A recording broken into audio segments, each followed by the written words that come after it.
வெறும் 3/4 ஏக்கரில் vermi compost மண்புழு உரம் தயாரிக்கிறது மூலம் மட்டும் ஆண்டுக்கு வந்து 12 லட்ச ரூபா லாபம் ஈட்டுறாங்க.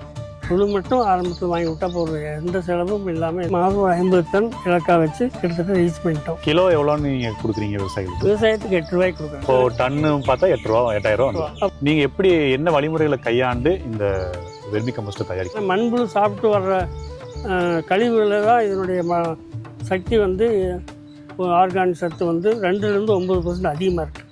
ஓகே, அதனுடைய வேல்யூ ரொம்ப அதிகமாக இருக்குது, 10 மடங்கு அதிகமாக இருக்குது. அதுவும் இல்லாமல் மண்புழு வயிற்றுக்குள்ளே போயிட்டு வெளியே வரும்போது அது 16 வகையான ஊட்டச்சத்து கிடைச்சிது. இப்போ இதில் எதெல்லாம் போட்டிருக்கீங்க கழிவுகளா? இதில் கழிவுக மெயினாக சாணம் போட்டிருக்கீங்க, ஆட்டு மாட்டு சாணம். இப்போ மண்புழு உரம் வந்து ஒரு விவசாயம் கிட்ட இருந்து வாங்குறான்னு வச்சுக்கோங்க, வாங்கி எத்தனை நாளில் பயன்படுத்துவாங்க, எந்த அளவுக்கு வீரியம் இருக்கும்? 1 வருஷத்து வரைக்கும் உபயோகப்படுத்தலாங்க. தயார் பண்ணாலேருந்து அதுக்குள்ள 2 மாதம் 1 மாதம் ரொம்ப முடியாது. அடுத்த சீசனுக்காக இருந்தாலும் 3 மாதம் தான். அதுக்குள்ள காட்டுக்குள்ளே போட்டாலும் இருக்கும், ஈரமாக வச்சுருக்கணும். சரி, அப்போ வந்து உள்ள மண்புழு பெருக்கு அதிகமாகிட்டு கண்டிப்பாக இருக்குது. இதெல்லாம் நிறைய போட்டிங்கன்னா குஞ்செல்லாம் முட்டையாக புதுசாக வந்துட்டு இருந்துடும். நம்ம தோட்டத்துக்கு மண்ணில் வளர்கிற மண்புழுவோட பேர் இதுக்கு நாட்டுப்புழுக்கும் நீங்கள் வாங்குகிற புழுவுக்கும் என்ன வேறுபாடுங்க? அதோட வீரியம் எப்படி இருக்கும்? இதுக்கு பேர் என்னங்க? இதுக்கு பேர் ஆப்பிரிக்கன் புழு, யூட்டிலஸ் யூஜினியன்னு பேருங்க. சரி, இது நம்ம கண்டிஷனுக்கு மழை வெயில் இந்த 2 சீசனுக்கு ரொம்ப பொருத்தமாக இருக்கிறதுனால இனப்பெருக்கம் அதிகமாக இருக்கும், உற்பத்தியும் அதிகமாக இருக்குது. இருக்கிறதுலே பெருசு. உலகம் பூராமே இந்த யூட்டிலைஸ் யூஜினியாங்கிறது அதிகமாக ஒரு 90%க்கு மேலே உருளையாக பயன்படுத்துகிறாங்க. சரி, ஆனால் இது சாப்பிட்றதே ஒரு பொருளை சாப்பிடுது. சாணியை சாப்பிடுது, இலையை சாப்பிடுது, தண்டு சாப்பிடுது, கரும்பு சோகை சாப்பிடுது, எல்லாத்தையும் சாப்பிடுது. ஈவன் எருக்கலையை கூட சாப்பிட்டா இது வயிற்றில் வெளியே வரும்போது அது அமிர்தமாக மாறிடும், விஷம் கூட அமிர்தமாக மாறிடும். மண்புழு வயிற்றுக்குள்ளே போயிட்டு இருந்துச்சுன்னா பாத்தீனியாவை வச்சே உரம் தயாரிக்கிறவங்க இருக்காங்க. இந்த மண்புழு உரம் போட்டு இயற்கை விவசாயம் பண்ணிகிட்டே இருந்தால் ஒரு 3 வருஷத்துக்கு அப்புறமா நீங்கள் உரமே போட வேண்டியதே இல்லை. போகும். இப்போ உங்களுக்கு வயசு எவ்வளோங்க ஆகுது? எனக்கு 80 நடக்குது. குத்தகைக்கு எடுத்து ஆண்டுக்கு வந்து ஒரு 12 லட்ச ரூபா. இத்தனைக்கும் 3/4 ஏக்கர். அது இல்லாமல் 4 பேர் 5 பேருக்கு ரெகுலராக வேலை கொடுக்குறோம்.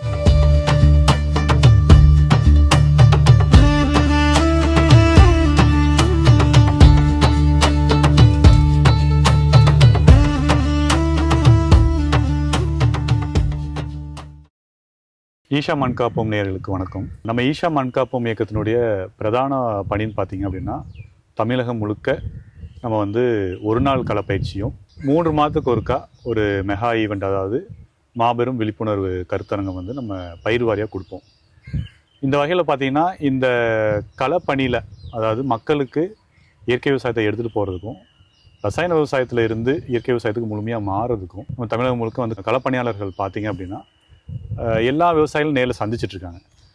இது வரைக்கும் ஒரு 3000க்கும் மேற்பட்ட விவசாயிகளை சந்தித்து அதில் வந்து முன்னோடியாக சிறந்து விளங்குகிற விவசாயிகளை வந்து அவங்க அடையாளம் காண்றாங்க.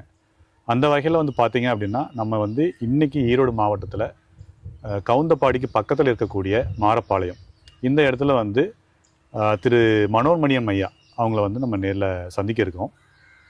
இதில் பார்த்திங்கன்னா ஐயாவுடைய வெற்றி கதை வந்து ரொம்ப சுவாரஸ்யமானது.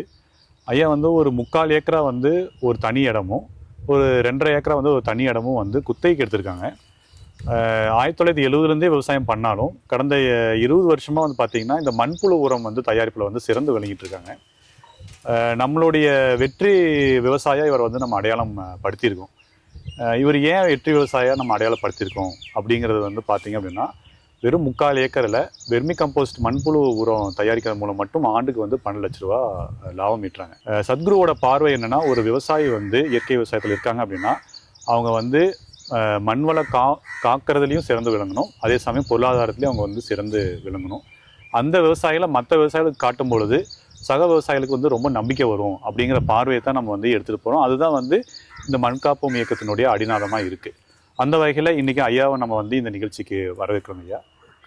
ஐயா உங்களை பற்றி ஒரு அறிமுகம் கொடுங்க. நன்றி. ஈசாவிலிருந்து என்னை சந்திக்க வந்த தங்களுக்கு என்னுடைய வணக்கம். என்னுடைய பேர் மனோன்மணியன். நான் பேசிக்காக டெக்ஸ்டைல் மேன், ஜேகேகே குரூப்பில் ஸ்பின்னிங் மில் 4 ஸ்பின்னிங் மில்லில் ஜெனரல் மேனேஜராக இருந்து ஒரு 50 வருஷமாக இருந்தேன். அப்போவே விவசாயத்தில் எனக்கு ஆர்வம். 1971 விவசாயத்தில் ஆர்வம். அதில் 2006 நானே மண்புழு உரம் தனியாக தயாரிக்கிறேன். வேறு இடத்துல முனிராஜா காலேஜ்லேயும் அக்ரிகல் காலேஜ்லேயும் தயார் பண்ணிட்டுருக்கேன். ஏன்னா அங்கே 100 மாடு 300 ஆடு அதனுடைய வளங்கள் இருக்குது. அங்கே நானும் அந்த கல்லூரியும் சேர்ந்து ரெகுலராக மாதம் 40-50 டன் தயார் பண்ணிகிட்ருக்கோம். கொஞ்சம் விற்கிறது இன்னும் நம்ம விழிப்புணர்வு வராதனால அதனுடைய உற்பத்தி குறைச்சிட்டு இப்போ இங்கே மட்டுமே அதிகமாக 20 வருஷமாக பண்ணிகிட்ருக்கோம். இப்போ இந்த 2-3 வருஷமாக அதிகம் பண்ணி மாதம் 50 டன் இலக்காக வச்சு கிட்டத்தட்ட ரீச் பண்ணிட்டோம்.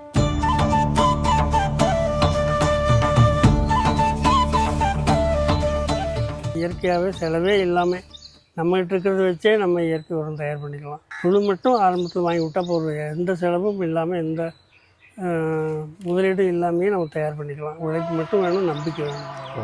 இப்போ இந்த 3/4 ஏக்கர் இதில் வந்துட்டு நீங்கள் பார்த்தீங்கன்னா புற தென்னை, பாக்கு, வாழை இருக்குது. இதுக்கு நடுவில் வந்து நீங்கள் வெர்மி கம்போஸ்ட் பண்ணுறீங்க. உங்களுடைய வெற்றிக்கு நீங்கள் வெர்மி கம்போஸ்ட் வந்து மற்ற விவசாயிகள் வந்து ஒரு தரமாக இருக்குதுன்னு சொல்லி வாங்கிட்டு போகிறாங்க. நீங்கள் எப்படி என்ன வழிமுறைகளை கையாண்டு இந்த வெர்மி கம்போஸ்ட்டை தயாரிக்கிறது? ரசாயன உரத்தை விட இதில் பலன்கள் ஜாஸ்தி. ரசாயனம் ஒரு நச்சு, அது எல்லாம் தெரிஞ்சது. அதனால் இதை தயாரிச்சுக்கணும். தொழு உரமே போட்டால் போதும். அந்த காலத்தில் கொஞ்சமாக தேவையாக இருந்ததுனால தொழு உரமே இயற்கை உரங்கள்ங்கிறது இயற்கையாக கிடைக்கக்கூடிய வேஸ்ட் இஸ் வெல்த் நோ, அதே போதும். ஆனால் அதனுடைய நவீனத்தில் அது வந்து அதனுடைய மடங்கு பலம்பட அதிகமாக இருக்கிறதுனால, ஏன்னா மண்புழு சாப்பிட்டு வர்ற கழிவுகளில் தான் இதனுடைய சக்தி வந்து ஆர்கானிக் சத்து வந்து 2-9% அதிகமாக இருக்குது. ஓகே, அதனுடைய வேல்யூ ரொம்ப அதிகமாக இருக்குது, 10 மடங்கு அதிகமாகிடுது. அதுவும் இல்லாமல் மண்புழு வயிற்றுக்குள்ளே போயிட்டு வெளியே வரும்போது அது 16 வகையான ஊட்டச்சத்து கிடைச்சிது. இப்போ நீங்கள் வந்து எப்போ வந்து தயாரிப்பு பண்ணி ஆரம்பிப்பீங்க, எப்போ வந்து இதை விற்பனைக்கு கொண்டு வருவீங்க? இது கண்டினியூஸாக தயார் பண்ணிட்டே இருக்கும், போகுதோ இல்லையோ. ஏன்னா எல்லா டைம்லையும் சீசனில் இப்போ வருஷத்தில் 4 மாதம் மட்டும்தான் நெல். ஒவ்வொரு ஏரியாவிலையும் வருஷம் பூரா இருக்கும். ஓகே, மழை பெஞ்சு தண்ணி அதிகமாக இருந்ததுன்னா போகும். ஸோ மழை பெஞ்சு தண்ணி இருந்ததுன்னா அந்த டைமில் வந்து இனப்பெருக்கம் ஜாஸ்தியாகும், மண்புழு ஜாஸ்தியாகும். எல்லா டைம்லேயும் ஆகும். சரி, ஒரு புழு வந்து ஒரு நாளைக்கு ஒரு முட்டை போடுங்க.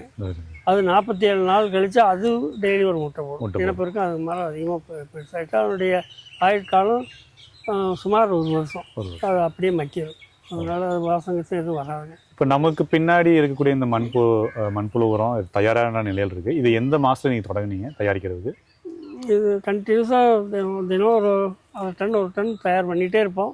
அப்போ போயிட்டே இருக்கும். இப்போ இதில் எதெல்லாம் போட்டிருக்கீங்க கழிவுகளா? இதில் கழிவுக மெயினாக சாணம் போட்டிருக்கீங்க. ஆட்டு மாட்டு சாணம் விலைக்கு தான் வாங்க வேண்டியிருக்கு. சரி. அப்புறம் 2வது இப்போ வந்து இந்த காளான் வேஸ்ட் இருக்கு இல்லைங்களா, அது நிறையா கிடைக்குது. சரி. அது அவங்க வீண் பண்ணுறது தான். அது கொஞ்சம் விலை கொடுத்து டிரான்ஸ்போர்ட் பண்ணி கொண்டு வரோம். இங்கே பக்கத்தில் மயிலம்பாடியில் ஒரு ஃபேக்ட்ரி வந்ததுனால கிட்டத்தட்ட மாதம் ஒரு 2-3 டன் அங்கே எனக்கு கிடைக்குது. சரி. வாடகை கொடுத்தா அது கிலோ ₹1 கணக்கு தான் ஆகுது.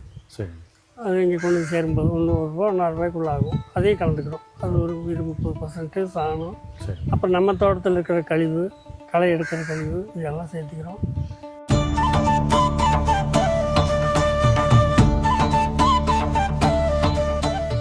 அப்புறம் தென்னந்தோப்பு, பாக்குத்தோப்பு இருக்கிறவங்கெல்லாம் இப்போ மிஷினை வாங்கி இந்த மட்டையவே மிஷினில் விட்டு பொடி பண்ணிடுறாங்க. சரி. பொடி பண்ணும்போது சாணத்துக்கு மாற்றாக அதை உபயோகப்படுத்திக்கலாம். ஏன்னா அது அவங்களுக்கு வேஸ்ட்டு கழிவு தான். கழிவை வந்து கொண்டு போய் வெளியே செலவு இல்லை, தீ வச்சு எரிப்பாங்க, அது மிச்சம். அது இல்லாமல் அது அவங்களுக்கு பயன்படுது. இப்போ பண்ணிக்கலாம். அது மிஷின் கொஞ்சம் 30,000-40,000 ரூபாய் ₹1,00,000 வரைக்கும் இருக்குது. ஆனால் என்ன, அது மக்கறதுக்கு கொஞ்சம் நாளாகும். ஏன்னா எப்படி இருந்தாலும் சின்ன துகள்களாக தான் இருக்கும். ஆமாம். சாணியாக இருந்ததுன்னா பொடிப்பிடி ஆயிடும் சீக்கிரம். சரி. சாணி ஒரு 10 நாள்லேயே மக்க ஆரம்பிச்சிடும், புழு உடனே சாப்பிட ஆரம்பிச்சிடும்.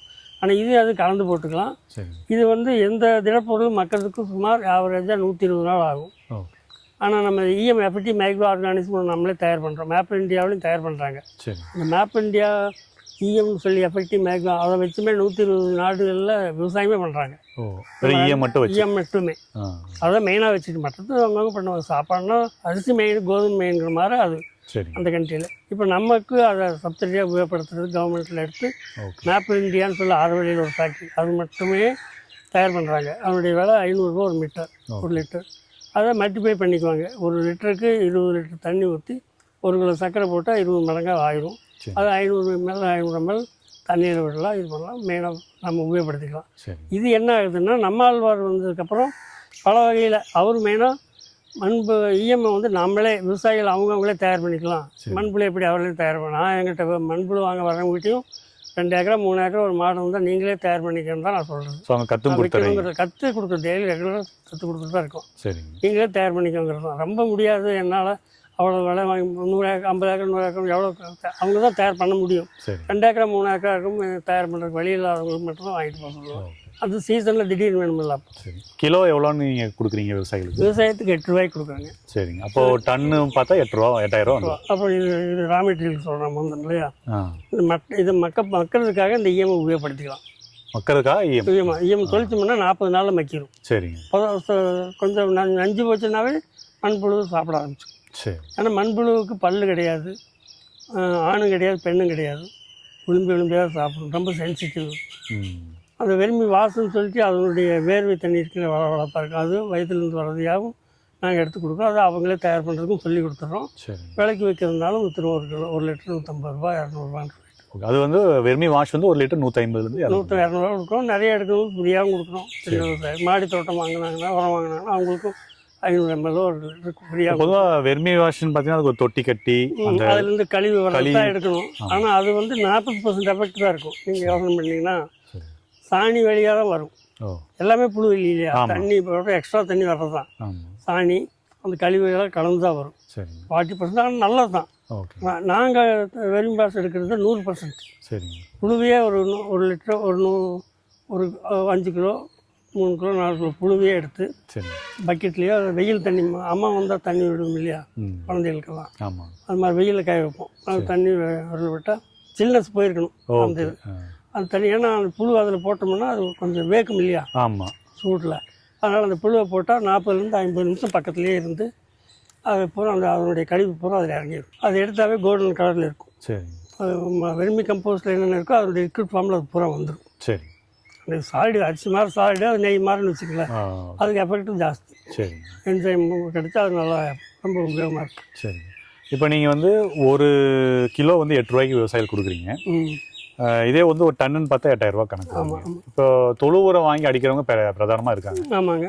சாணி குப்பை வாங்கி அடிப்பாங்க. அது டன்னு 1500 2000 ரூபா வரைக்கும் வரும். அவங்களுதாவே இருந்தால் ஒரு 1500 வரும். ஸோ இதுக்கும் என்னங்க செலவு வேறுபாடுகளோ இல்லை நன்மைகள் என்ன இருக்குங்க? நன்மைகள் வந்து இதனுடைய பலன் தொழு உரத்தை அப்படியே போடுறதை விட 9 மடங்கு இதில் NPK ஊட்டச்சத்து அதிகமாக கிடைக்குது. இன்ஸ்டண்ட்டாக கிடைக்குது. அதாவது மண்புழுவில் வந்து அதிகமாக கிடைக்குது. ஏன்னா அது வயிற்றில் போயிட்டு வெளியே வரும்போது அதனுடைய சக்தி ரொம்ப அபரிதமாக இருக்குது. அதனால் அதிகமாக கிடைக்குது. 2வது தீங்கு எதுவும் இல்லை. அப்புறம் ஈரத்தன்மை பிடிச்சி வைக்கும். நீங்கள் கெமிக்கல் போட்டிங்கன்னா ட்ரை ஆகிடும். அதுவும் இல்லாமல் எரிஞ்சே போயிடும், பூமியே எரிஞ்சு போயிடும். இது போட்டால் அந்த சில்னஸ் அப்படியே இருக்கும். ஏன்னா மண்புழு உரமே அந்த 10-20% பதமாக தான் இருக்கணும். அந்த மண்புழு உரத்தை எடுத்து கையில் பிடிச்சோம்னா பிள்ளையார் மாதிரி நிற்கணும். தண்ணி ஒழுகக்கூடாது. அது பிடிச்ச அந்த ஈரம் மெயின்டைன் பண்ணால் தான் இந்த நுண்ணுயிர் தான் எல்லாத்தையும் எடுத்து கொடுக்கக்கூடாது. நுண்ணுயிர் பூரா சாகாமல் உயிரோடு இருக்குது. வெர்மி வாஷ் கலரே பாருங்கள். வெறும் பச்சை தண்ணி லேசாக சுடு தண்ணி போட்டு மண்புழுவை எடுத்து விட்டு வடித்து வச்சுருக்கோம். இது ரொம்ப எஃபெக்டிவ். இலை வழியாக கொடுத்தா இன்ஸ்டண்ட்டாக எடுத்துக்கும். இலை வழியாக ஸ்ப்ரே. ஆனால் எவ்வளோ குவான்டிட்டி 3%. 10 லிட்டர் தண்ணி ஒரு டேங்க்கு 300 ml. இன்றைக்கி எடுத்தோம்னா நாளைக்கு செடி பச்சையாக தெரியும். தண்ணியிலையும் விடலாம். 3 லிட்டர் 4 லிட்டர் ஒரு ஏக்கரா கூட்டாக போடணும். ரெகுலராக விட்டுருக்கும்போது மண் வளமாயிரும். இன்னொன்று பேசிக்காக நான் ஒன்று சொல்கிறது, இந்த மண்புழு உரம் போட்டு இயற்கை விவசாயம் பண்ணிகிட்டே இருந்தால் ஒரு 3 வருஷத்துக்கு அப்புறமா நீங்கள் உரமே போட வேண்டியதே இல்லை. பூமிக்கு அதே ரீசைக்கிள் ஆகிட்டே இருக்கும். ஏன்னா மண் வளமாயிரும், காற்று போகிற மாதிரி ஆயிரும், சூரிய வெளிச்சம் போகிற மாதிரி ஆயிரும், பளபளப்பாயிரும். 2வது முட்டை குஞ்சு இதனால் மண்புழு ரொம்ப அதிகமாக பெருகிடும். அப்புறம் அதுக்கு உணவு வந்து வாழையாக இருந்ததுன்னா அதனுடைய கிழங்கு இலை அதெல்லாம் அதில் தான் போட போகிறோம். ஏன்னா இயற்கை விவசாயம் பண்ணுற யாரும் தீ வைக்க மாட்டாங்க, வெளியே அனுப்ப மாட்டாங்க. கரும்பு சோகைன்னா அதை எடுத்து அதிலே தான் மல்ச்சிங் போடலாம். 3 வருஷத்துக்கு அப்புறம் உரமே போட வேண்டியதில்லை. கண்டிப்பாக மண் நல்லா ஆயிடுது. அதுக்கு உணவு வேணுமில்ல. வளமாகிறதுங்கிறது ஒரு நல்ல இதுக்கு தான். ஆனால் அதுக்கு உணவு வேணுமில்ல.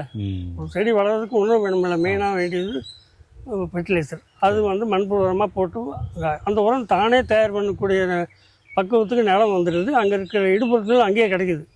வாழைனா அதில் தண்டு இருக்குது, தண்டு அறுத்துடும், இலை இருக்குது, எல்லாம் இருக்குது. மற்ற போக நுண்ணுயிர்க்காக வேண்டி சூரிய ஒளியும் தன்னால் வந்துடுது. காற்று இருக்குது, மண் வளம் இருக்குது. அவ்வளோதான். 5 புதங்களுடைய தன்மையும் அதில் வந்துடுறதுனால மண்புழு எந்த உரமுமே 3 வருஷம் 4 வருஷத்துக்கு அப்புறம் போட வேண்டியதே இல்லை. சரி. அதே மாதிரி களையை மட்டும் கெமிக்கல் அடிக்காமல் உபயோகப்படுத்திட்டு இருந்தோம்னா 3 வருஷத்துக்கு அப்புறம் எந்த களையும் வராது. ஐயா, இப்போ மண்புழு உரம் வந்து நீங்கள் இப்போது ஒரு விவசாயி உங்ககிட்ட வந்து வாங்குறான்னு வச்சுங்களேன், வாங்கி எத்தனை நாளில் பயன்படுத்துவாங்க, எந்த அளவுக்கு வீரியம் இருக்குது? 1 வருஷத்து வரைக்கும் உபயோகப்படுத்தலாங்க. தயார் பண்ணாலேருந்து அதுக்குள்ளே 2 மாதம் 1 மாதம் ரொம்ப முடியாது. அடுத்த சீசனுக்காக இருந்தாலும் 3 மாதம் தான். அதுக்குள்ளே காட்டுக்குள்ளே போட்டாலும் இருக்கும். ஈரமாக வச்சுருக்கணும். சரி. காத்தோட்டமாக. அப்போ வந்து உள்ள மண்புழு பெருக்கு அதிகமாகிட்டு கண்டிப்பாக இருக்குது. இதெல்லாம் நிறைய போட்டிங்கன்னா கொஞ்சம்லாம் முட்டையாக பெருசாக வந்துட்டு வந்துடும். இயற்கை விவசாயத்தில் வந்து மண்புழு வந்து பார்த்திங்கன்னா இயல்பாக வந்து இந்த மூடாக்கு முறை போட்டு பண்ணுறாங்க. அப்புறம் வந்து இந்த வரப்போரங்களை மரம் வச்சு பண்ணும்போது பார்த்திங்கன்னா அந்த நிழல் கடியிலலாம் மண் புழுவாக இயல்பாக இருக்குது. ஆனால் இப்போ மண்புழு உரம் வளர்த்துறவங்க அதுவே ஒரு இதாக தொழிலாக எடுத்து பண்ணுறவங்க வந்து வெளியே புழு வாங்குறாங்க. இல்லைங்க, இது எப்படிங்க நீங்கள் பார்க்குறீங்க உங்கள் அனுபவத்தில்? நான் வெளியே நானே கொண்டு போய் அதிகமான ஏரியா கொடுக்குறோம். நானே கொண்டு போய் விட்டு சொல்லி கொடுத்துட்டு வருவேன். சரிங்க. வந்தாலும் வாங்கிட்டு போயிடுவாங்க. இப்போ கவர்மெண்ட்டில் அப்போ மானியம் கொடுத்தாங்கன்னா பேக்கில் ப்ரோ பேக்ஸ்ன்னு சொல்லிட்டு 4 அடிக்கு 12 அடி இதில் சரி பை நாங்களே அங்கே சப்ளை பண்ணுறோம். பை வாங்கினாங்கன்னா அதில் இந்த இதே கான்செப்டை உரத்தை நப்பி மானியத்தில் தருவாங்க. சரி. அப்போ புழு மட்டும் நாங்கள் ஒரு பைக்கு 4 கிலோ கொடுப்பாங்க. 500 ரூபா 1 கிலோ புழுன்னா 4 கிலோ புழு கொடுத்துருவோம். அவங்களே போட்டுருவாங்க. ஃபோன்லேயும் இன்ஸ்ட்ரக்ஷன் கொடுத்துருவோம். நாட்டு மண்ணில் அதே நம்ம தோட்டத்துக்கு மண்ணில் வளர்கிற மண்புழுவோட பேருக்கும் இதுக்கும் நாட்டுப்புழுக்கும் நீங்கள் வாங்குகிற புழுவுக்கும் என்ன வேறுபாடுங்க? அதோட வீரியம் எப்படி இருக்கும்? இதுக்கு பேர் என்னங்கய்யா? இதுக்கு பேர் ஆப்பிரிக்கன் புழு, யூட்டிலஸ் யூஜினியன் பேருங்க. சரி. இது நம்ம கண்டிஷனுக்கு மழை வெயில் இந்த கண்டிஷனுக்கு ரொம்ப பொருத்தமாக இருக்கிறதுனால இனப்பெருக்கம் அதிகமாக இருக்கும், உற்பத்தியும் அதிகமாக இருக்குது. இருக்கிறதுலே பெருசு. உலகம் பூராமே இந்த யூட்டிலஸ் யூஜினியங்கிறது அதிகமாக ஒரு 90% மேலே புழுந்தையருக்கு பயன்படுத்துகிறாங்க. சரி. இது ரெக்கமெண்டடு. நாட்டு புழுங்கிறது அது வந்து ஒரு பெரிய பிரயோஜனம் இல்லைங்க. மண் வளமாக இருக்கும். அது சாப்பிட்டு சின்னதாக தான் இருக்கும். உழவனின் நண்பன்கிறது கரெக்டு. கீழே மேலேயுமே தான் போயிட்டு வரும் வெற்றிகளாக. ஓகே. இது அப்படி இது இப்படி சல்லையில் போயிட்டே வரும். சரி. அது நாட்டுக்குள்ளே உலகத்தில் இந்த மண்ணில் விட்டோம்னா கீழே அடுத்த இதில் கூட வரலாம். ஓட்டம் போட்டு வந்து ஈரம் இருக்கமெல்லாம் போயிட்டுருக்கும். ஈரம் குறைச்சலாக இருந்தாலும் போயிட்டுருக்கும். அது சாப்பிட்டு வெளியே வர்றதுக்கு அது மண்ணையே கூட திங்கும். சாப்பிட்டு வெளியே வர்றதுல பெரிய மண் மட்டும்தான் வளமாயிட்டு இருக்கும் போலே அதுக்கு உண்டான இது ஃபெர்டிலைசர் கிடைக்காது. ஆனால் இது சாப்பிட்றதே இன்னொரு பொருளை சாப்பிடுது. ஓகே. சாணியை சாப்பிடுது, இலையை சாப்பிடுது, தண்டு சாப்பிடுது, கரும்பு சோகை சாப்பிடுது, எல்லாத்தையும் சாப்பிடுது. ஈவன் எருக்கலையை கூட சாப்பிட்டா இது வயிற்றுல வெளியே வரும்போது அது மண்புழு வயிற்றுக்குள்ளே போயிட்டு இருந்துச்சுன்னா பாத்தீனியாவை வச்சே உரம் தயாரிக்கிறவங்க இருக்காங்க. அது ரொம்ப நல்லாயிருக்கும். இப்போ நம்ம இயற்கை முறையில் சாகுபடி பண்ணுறோம், பல பேர் சாகுபடி பண்ணுறோம். அதில் வந்து பார்த்திங்கன்னா நிறையா மூடாக்கு போகிறோன்னு வச்சுக்கங்களேன். இப்போ அவங்களுக்கு இயல்பாக மண் வளம் வந்து பார்த்திங்கன்னா இந்த மண்புழு நுண்ணுயிர்கள் பேருக்கும் ஜாஸ்தியாக இருக்கும். அவங்களுக்கு இந்த உரம் தேவைப்படுமாங்க? இல்லை ஒற்றை சாகுபடி பண்ணுறாங்க இல்லைங்களா? இப்போ நெல், கரும்பு, வாழை, காய்கறி பயிர் பண்ணுறான்னு வச்சுக்கங்களேன், அவங்களுக்கு இது அதிகமாக தேவைப்படுங்களா? இல்லை இது எப்படிங்க நீங்கள் பார்க்குறீங்க? எல்லா விவசாயத்துக்குமே இது கண்டிப்பாக தேவைப்படும். கண்டிப்பாக தேவைப்படும். எந்த விவசாயம் இருந்தாலும் இப்போ ஒரு கொஞ்சம் 50 வருஷத்துக்கு அப்புறம் கொஞ்சம் நாள் நடுவில் எல்லாம் கெமிக்கல் வாங்கி உபயோகப்படுத்திட்டா மாடி தோட்டத்துக்கு கூட கொஞ்சம் கெமிக்கல் வாங்கி போடுவோம். அதெல்லாம் இல்லாமல் இது கண்டிப்பாக மண்புழு தேவை. இப்போ இது நிழலில் வளர்கிற உயிராக இருக்கிறதுனால நம்ம வந்து நெல் பார்த்திங்கன்னா திறந்த நிலையில் இருக்கும், கரும்பு திறந்த நிலையில் இருக்கும், வாழை இருக்கும். இது அந்த நிழல் பகுதி இருந்தால் தான் இதோட இனப்பெருக்கம் ஜாஸ்தியானு சொல்கிறீங்க. இப்போ அந்த மாதிரி வெயில் படுற பூமியில் வந்து இது போடும்போது பூமிக்குள்ள போயிருதுல்ல, உள்ளே போயிடுது, ஈரம் இருக்குல்ல. சரி. இதே ட்ரை வெள்ளாமைன்னு வச்சுக்கோங்க, சோளம் அதுன்னா காஞ்சிருக்கும். புழுவெல்லாம் உற்பத்தி ஆக சந்தர்ப்பமே இல்லை. போடுற உரம் தான் அப்போ இன்ஸ்டண்ட்டாக போட்டே தான் இருக்கணும். சரி. இதே நெல், கரும்பு, வாழைன்னா புழு உற்பத்தி ஆகிட்டே இருக்கும். புழு தனியாக புழுவே ஆகாது. இருக்கிற புழு கொஞ்சம் வேணுங்கிற அளவுக்கு அதிகமாக இருக்கும். அப்போ புழுனுடைய தன்மை வந்து புழுவின் நண்பன் சொல்கிற அந்த ஓட்ட போடுற வேலையும் செஞ்சுக்கும், மண்ணை வளமாக்குறது செஞ்சுக்கும். தீனி எடுத்துன்னா சாப்பிட்டு அது நமக்கு உரமாகவும் கொடுத்துரும். அது வந்து வாழையிலையும் நெல்லையும் கரும்புலையும் அதிகம். இப்போ இயற்கை முறையில் வந்து மண்புழு உரம் நம்ம போடுறோம். இந்த உரம் மட்டும் போதுங்களா? இல்லை நமக்கு இப்போ பாரம்பரியமாக யூஸ் பண்ணுற ஜீவாமிர்தம், பஞ்சகவ்யா, பூச்சி விரட்டி, அப்புறம் தேமூர் கரைசி இதையும் நம்ம சேர்த்துக்கலாமா? இல்லை இது தேவையில்லைங்களா? இது மட்டுமே போதுமா? சேர்த்துக்கணும். 90% சேர்த்துக்கிறது நல்லது. முடிஞ்ச அளவுக்கு நல்லது. அவங்கவுங்களே செஞ்சுக்கலாம். ஐயம்ங்கிறது வெளியெல்லாம் வாங்கலாம். நம்மளால் சொன்ன மாதிரி ஒரு செய்முறை வேணால் சொல்லிடுறேன். பொதுவாக எல்லாத்துக்கும் தெரியும். எல்லா விவசாயிகளும் சொல்லி கொடுத்துட்டோம். பப்பாளி, வாழைப்பழம், பூசணி, ம். சர்க்கரை, ஒரே ஒரு முட்டை, இது எல்லாத்துலேயும் ஒவ்வொரு கிலோ ஒரு முட்டையை போட்டு 5 லிட்டர் தண்ணியில் 21 நாள் நம்ம அதை பதப்படுத்தி எடுத்துட்டோம்னா அது ஈயம் ஒன்றுங்க. விவசாயம் பண்ணலாம், ம். ஸ்ப்ரே பண்ணலாம், தண்ணியிலையும் விடலாம், கிணத்துல இப்போ தொட்டியில் போட்டோம்னா அந்த பாசமெல்லாம் போயிடும். அதனுடைய பாக்டீரியாஸ் எல்லாம் தின்னு நல்ல பாக்டீரியாஸ் உருவாயிடும். நல்லா நுண்ணுயிர் பெருக்கு நடக்கும். இதுலேயும் தொழிற்று விட்டோம்னா தண்ணிக்கு பதிலாக ஈயமே தொழிற்று விட்டோம்னா இதுலேயும் நுண்ணுயிர் பெருகிட்டே இருக்கும். ஓகே. அப்போது அடிப்படையாக வந்து ஒரு விவசாயிக்கு ரொம்ப செலவை குறைக்கலாம் அப்படின்னா ஈயம் கரைசல், மண்புழு உரம், ஜீவாமிர்தம், இது மட்டும் ஜீவாமிர்த கரைசல் முக்கியம். பேசிக்காக இதை மட்டும் வச்சுக்கிட்டாலே அவங்க விவசாயம் நல்லா பண்ணிக்க முடியும். அந்த காலத்துல ஜீவாமிர்த கரைசல்னா குப்பை தொட்டியில் தண்ணி இருக்கும், அதில் கோமியம் இருக்கும், அது அதே வயலுக்கு போகும்போது ரொம்ப உபயோகமாக இருந்தது. அப்போ அதனுடைய இதுக்காக கொஞ்சம் நீள்மையாக தான் இப்போ இஎம்மு, பஞ்சகாவியா அதெல்லாம் ரீசெண்டாக வந்தது தானே, 1990s வந்தது தான் நடராஜன் சொல்லி. அப்போ யூனிவர்சிட்டி அப்ரூவ் பண்ணி அது நல்லா பலன் இருக்குது. ஆனால் செலவு ரொம்ப ஆர்வம் உள்ளவங்க அதான் செய்ய முடியும். அதனுடைய பலன் இருக்குது. ஓகே. அதனுடைய பலன் எல்லாம் கலந்தது இஎம்ஐயும் வெறுமி வாசம் கலந்து அது கிடைக்கும். இப்போ உங்களுக்கு வயசு எவ்வளோங்க ஆகுது? எனக்கு 80 நடக்குது. இப்போ நீங்கள் சொன்னீங்க இது நம்ம பேசிகிட்டு இருந்தப்போ இப்போ தான் நீங்கள் வந்து அக்ரி படிச்சிருக்கீங்க அப்படின்னு. எந்த வயசில் அக்ரி முடிச்சிங்க? ஏன் திடீர்னு இந்த ஒரு தேடல்? இல்லை, கொஞ்சம் விவசாயத்துலேயும் கொஞ்சம் இயற்கையிலையும் ஆர்வம் ஜாஸ்தி எனக்கு. ஆரம்பத்துலேருந்து நான் கொஞ்சம்.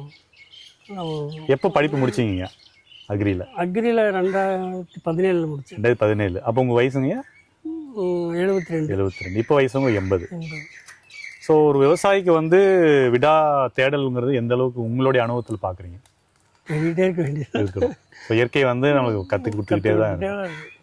இப்போ பெரும்பான்மையாக வந்து இயற்கை விவசாயத்துக்கு வந்து நம்ம மாற சொல்கிறோமோ இல்லை மாற சொல்கிறோன்னு வச்சுக்கோங்களேன், மற்றவங்க கெமிக்கலில் போயிட்டுருக்கிறவங்க இல்லை வந்து இளைஞர்களே வந்து ஒரு தொழில் வாய்ப்பாக எடுத்து பண்ணலான்னு நினைக்கிற போது என்ன நினைக்கிறாங்கன்னா, இயற்கை விவசாயம் வந்து ரொம்ப வந்து கடுமையாக இருக்கும், ரொம்ப கடுமையானது, அதில் வந்து வருமானம் வராது அப்படின்லாம் நிறைய பார்க்குறாங்க. ஆனால் நீங்கள் வந்து சொந்த நிலம் கூட இல்லாமல் குத்தகைக்கு எடுத்து ஆண்டுக்கு வந்து ஒரு 12 லட்ச ரூபா சம்பளம், இத்தனைக்கும் 3/4 ஏக்கர். அது இல்லாமல் 4 பேர் 5 பேருக்கு ரெகுலராக வேலை கொடுக்குறோம். 4-5 பேருக்கு வேலை வாய்ப்பு. பர்சன்டேஜ் ஆஃப் ப்ராஃபிட்டுங்கிறது ரொம்ப கம்மி தாங்க.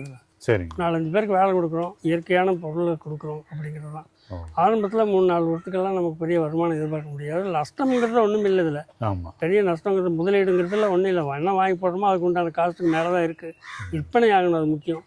அது வந்து வாங்குறவங்க கஸ்டமர்ஸ் வந்து கொஞ்சம் விழிப்புணர்வு வாங்கினாங்கன்னா நமக்கு லாபம் அதிகமாகிட்டே இருக்கும். நம்ம பொருளை வேலை ரொம்ப தரமாக கொடுக்கணும், வேலை அதிகப்படுத்தாமல் கொடுத்துட்டே இருந்தோம்னா. இப்போ பாருங்கள், 20 வருஷமாக புழு 500 ரூபாய் தான் கொடுத்துட்ருக்கோம். சரிங்க. 20 வருஷமாக 500 கொடுத்துட்ருக்கோம். கவர்மெண்ட்டு அது இது எல்லாமே. சிலரெல்லாம் ஒரு புழு 1 ரூபாய்க்கு கொடுக்காங்க. சிலர் வந்து சும்மா ஒன்றும் பண்ண முடியாது, எனக்கு தெரியாதவங்க 300 ரூபா 400 ரூபாய்க்கு கூட கொடுப்பாங்க. அது அங்கே போய் வாங்கிட்டு வர முடியாது. நாங்கள் வந்து அவங்களே கொண்டு போய் உற்பத்தி எடுக்க வரைக்கும் நாங்கள் ஃபாலோ பண்ணிடுவோம். 5 கிலோ புழு வாங்கினாலும் ஃபோன் பண்ணி கேட்டு பண்ணிகிட்ருக்கீங்களா, இல்லை என்ன பண்ணணும் எது பண்ணணும் கேட்டு உற்பத்தி எப்படி எடுக்கிறதுங்கிற முதல்கொண்டு சொல்லிவிடுவோம்.